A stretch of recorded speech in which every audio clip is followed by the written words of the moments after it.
where you'd have some dark grasses, maybe a path or some stones, and then the further back you go, the lighter the tones, to help create that sense of distance. So because this is closer than that, it needs to be a little bit stronger.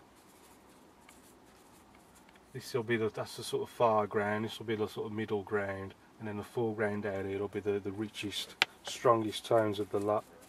So you can see how that's much stronger now, much more pleasing. And then I'm just flicking from colour to colour, just getting plenty of variation. And then I'm just going to bring that over, just over to where these distant trees stopped.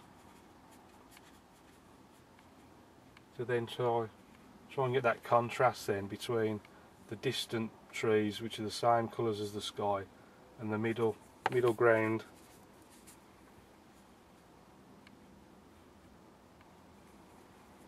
I often try and leave these areas of unpainted bit just to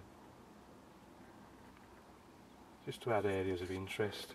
It could be anything. It could be light reflecting off a bit of boat on the side. It could be absolutely anything. Whatever your imagination wants it to be, really.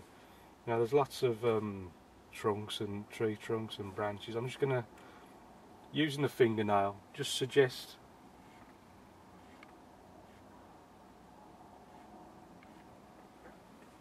one or two, not too many, because it's easy to overdo. It always looks better when there's just a few. You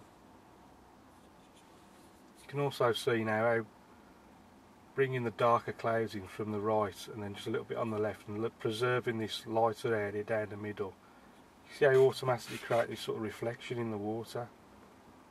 That's why I always do the top and the bottom at the same time, the sky and the bottom, because you've got the same colour on the brush. You haven't got to try afterwards to.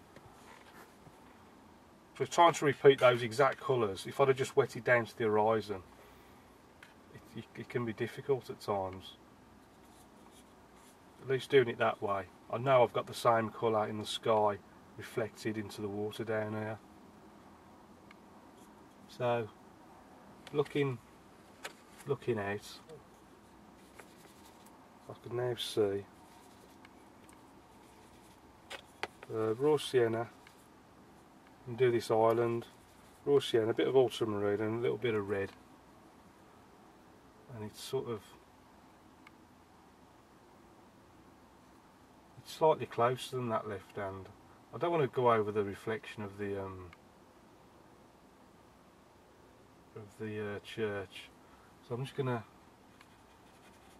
put it in here.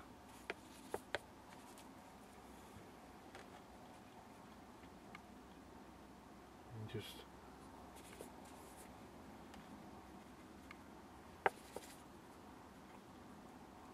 again, just using the corner of the ache, just dipping in, changing the colour. Have to get that variation, because otherwise it'll just look very plain and boring. So that's that island. There's another little one further back. If I just mark it, it's about there. This one slightly smaller.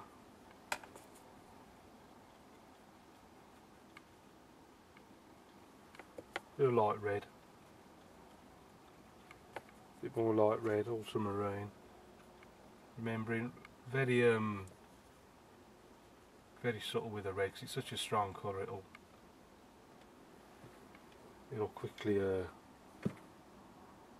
dominate the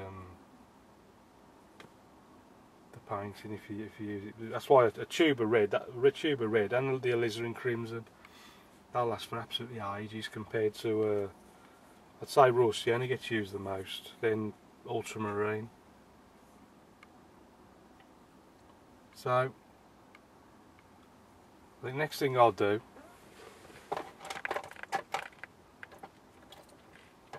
because I know that this is definitely dry now, this is definitely dry, I'll put some reflections in.